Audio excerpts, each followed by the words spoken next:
Hello. This is just me, all natural, trying to get on my way for this day. I just had a question. I said, let me go ahead and download my thought for the day. Because this is kind of like, what say you ranting and raving. If you remember my blog, what say you, or if you remember any kind of tweets or Instagramming or what say you, then I come out with some pretty controversial things, okay? So here's an opportunity to kind of listen in and feel free to give your opinion. I need some feedback on this because this is kind of some real up-to-date, like, I don't know if you're ready for this kind of shit, okay? So let me just ask the question first. I want to pose the question first as a to kind of frame where I'm going to take this conversation, the subject matter. Notice, or have you noticed, that with every culture other than African American, and I'm not going to go into a lot of detail because some of the stuff you should know, and if you don't know, you need to research it for yourself to figure it out. Okay? Have you noticed that every culture have a sector of women who either they are used to fully kind of engraft the new families and help bridge them into their new lives and newfound lives, and usually they're very marriage focused, meaning that these young people get married, they're getting married quickly, and they're staying married. They're not, like doing this for, to see what it's going to be like, and then, you piss me off, I'm done. No, they're fighting through this, and they're hanging in there for centuries because they're thinking of legacies. And it appears to me that the one thing that I've noticed amongst the Black African American communities, and it's even starting to transfer into other Black nationalities, but for those who are truly old school, when they marry for life. And irregardless of what you think or how you think about that, bad marriage, whatever the case may be, there's something to be said in the wealth and the legacy that is built in a family that sticks together for life. They stay together. When they marry, there's when you commit, when you mate, you mate. That's it. You might throw a couple of, oops, I didn't mean to do that. Oops, I done it again throughout the years. But the fact of the matter is that you ain't going nowhere. You're there, okay? All right. That is to say, many of the cultures now, and particularly, and I just want to go to focus on African American real quick. Many of the cultures today, particularly the African American culture, really have spun away from that, maybe even institutionalized and stigmatized for staying in marriages, and there have been some reasons for that, because systematically there has been quite a huge amount of trauma and abuse and post-traumatic stress syndrome that has just perpetuated the communities and are replicated in the new families that try to do this thinking that they got it fixed, and when they've had no mental health assessments or checkups, or try to even embrace or figure out what could be the root of their issues. So with knowledge is power, and when you know better, you do better, right? So that being said, in today's culture, and I noticed this quite a bit, especially in the culture of the music industry in Atlanta, relationships are really kind of fragile around here. Very fragile. I mean, you got a lot of people who are really, really insecure about their relationships. meaning they're jealous, or maybe the person is just insecure. In either case, that, irregardless of the hospitality, the Southern hospitality you may think you are receiving, if there is any kind of fear or feeling of insecurity about who you are as a person in their mix, there could be unwelcome backlash where you have no clue as to what's wrong. You never, it's like, what, you'll be confused why people are so angry and agitated and coming at you, kind of left side, kind of from the left side, because of the fact that they're dealing with unresolved mental triggers that continuously cause them to go in that direction. So that being said, it's true in some of these records where you will hear the rapper and the rappers are almost like our present day minister. They're bringing us word. And you got to go through some of that and just decide, what is useful and what's not. But some of them are really kind of laying it down like it is. I mean, the real talk, the stuff that y'all may not want to hear and may not think y'all heard, but you're hearing anyway. And until it presents itself, you'll figure it out at that point in time. But the fact of the matter, the one thing, this one rapper, and I'm not really good with rapper names and things like that, but I do know that one song, and help me with the lyrics, you probably know the song, it says, something about, you got that Benjamin Button, no, that's not it. There's a song that says that, your girl ain't safe. It ain't safe. It ain't safe for the black or the white girl. It ain't safe till your man stand up and fight for you. Now, y'all probably remember those words. You've heard them sometime, over the years, because that song continuously and continues to play. The truth in that is that in the black community, there are very few men who are fighting for women. There are very few women who are fighting to be with their man, or staying with their man. So when you have women, and I'm, particularly because I'm straight, I'm talking directly to those who are straight, because I know that the struggles are real, whether or not you are straight or gay. I can't really speak on the other side. I can only really talk from my perspective. I'm a straight female, black female, and I just have no interest in elaborating on things that I can't really relate to. Okay, I can sympathize, but I can't relate, because that's really not my frame of reference, or my thoughts don't go there.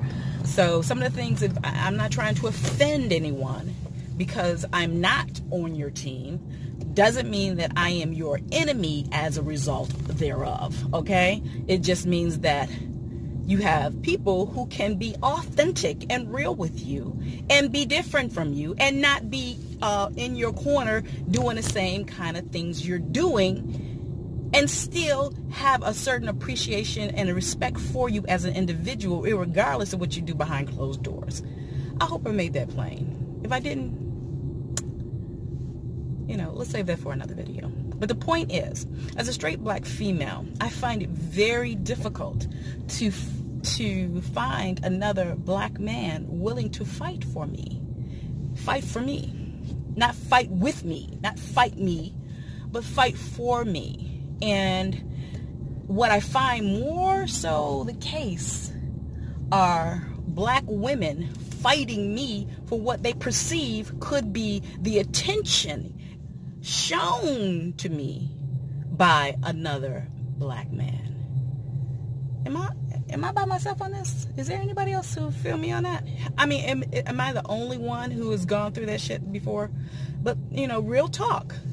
Just the perception of, not the fact therein, or there's no facts to support it, but you have just the,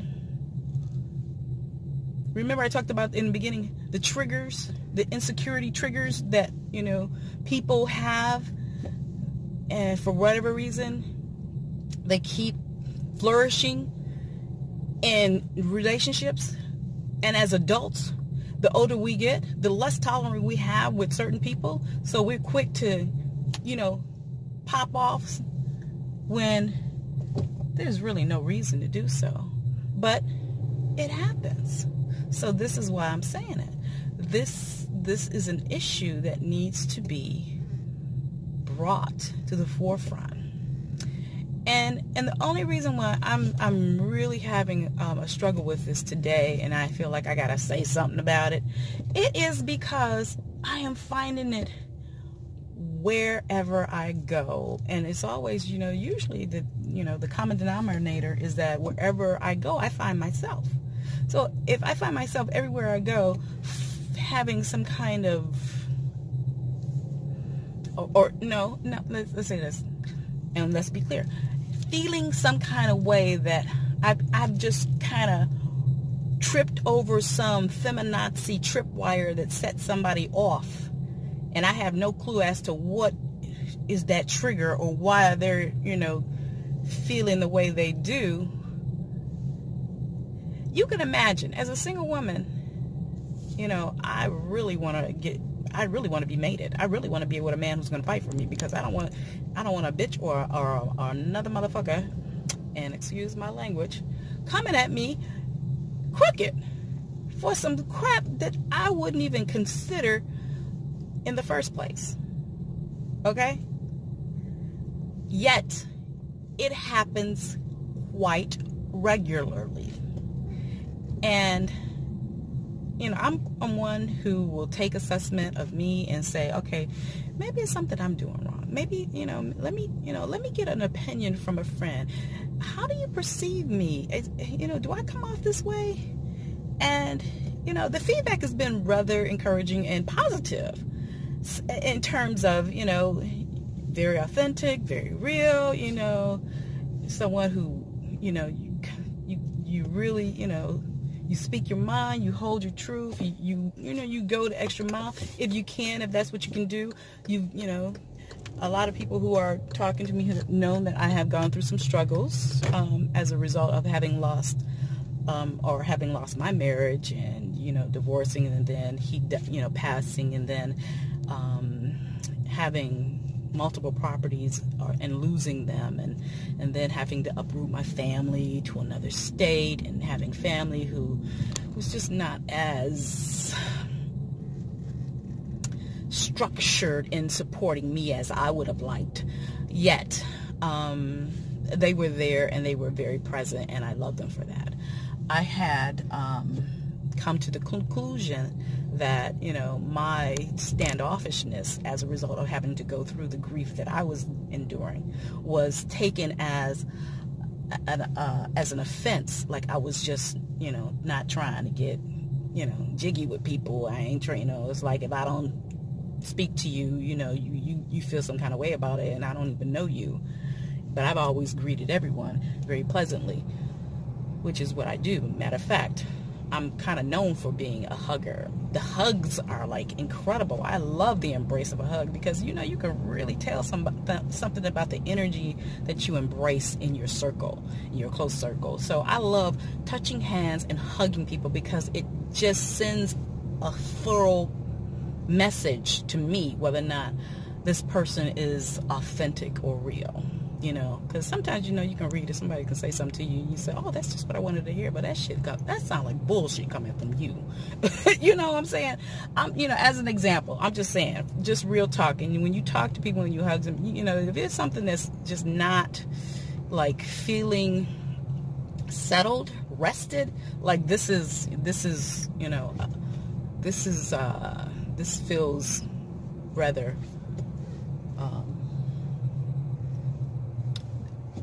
this feels okay, then it's really probably something you need to say, what the heck is going on? So I just wanted to share that with you today. Again, I had some feelings that and some things that I've been dealing with, and some things that I've been observing, and I realized it's just time for me to speak up, speak out. Maybe even join Fly Nubian Queens and start some conversations on that network, because I've been watching them sisters and they've been really pulling out some things that folks just don't want to talk about or hear about because they ain't got time. They still, it's like they're still caught up in the world that once was. It's like the American dream that never became. And the reality of such is just that, people, we have got to wake up, get some mental health care as well as health care issues addressed in our communities, in our families, and work together.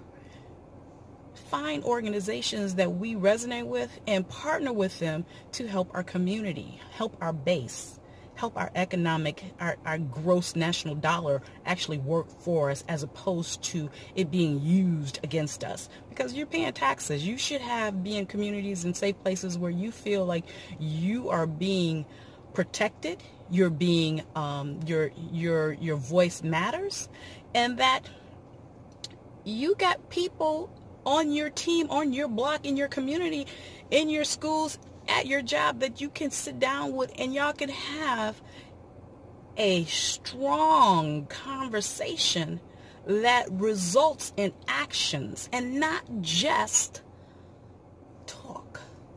Okay? Because it's truly time for action now.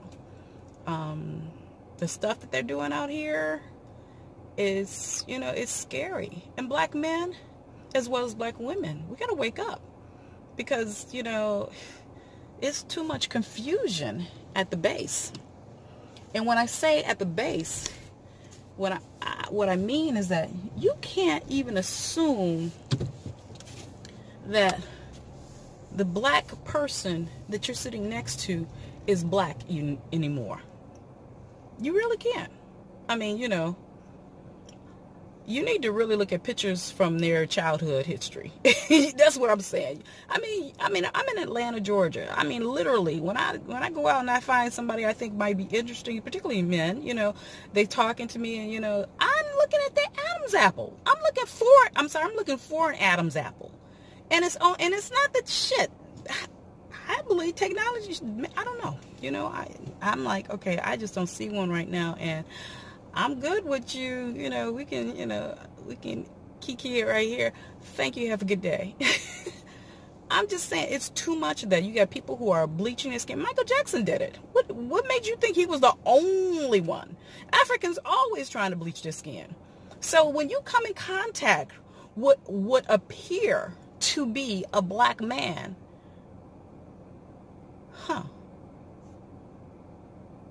and our men and our culture and our song and our dance and our hair and our lips and our butts and are always trying to be duplicated.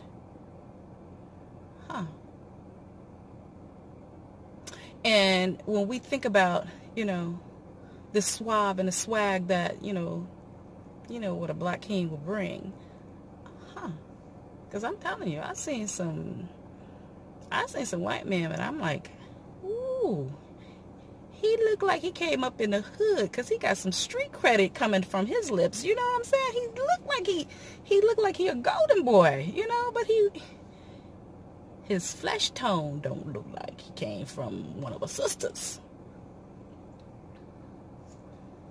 And vice versa, which is what I'm saying. You got trainees that are, sometimes they just look like they're in between, a bottom surgery. And they've already had the top done, or vice versa. But you got some men down here that they look so grandiose as a woman that I'd have never thought they was a man. I'm telling you, this stuff is real talk. So when you get into, and I even see how that could be useful, particularly, and we're still in a day and age where women are fighting for economic, their economic equivalence, meaning we're still trying to get equal pay for equal work, right? Now, here's the thing. You get a woman who decides that, I can get better pay if I've converted my life to being let me say it like this. Here you have a woman who decides that they would prefer to become a man so they can be recognized as a man and paid as a man. You know, because I'm like, that is so many doing that. I guess they must be paid. You know, so if you pay like that, you know, if you get the loans and you getting the jobs and you getting the, you know, the recognition, you know, and you often looking like it, but you ain't got no Adam's apple. That shit is. I'm just saying, keep your eyes open, okay? Because this is real.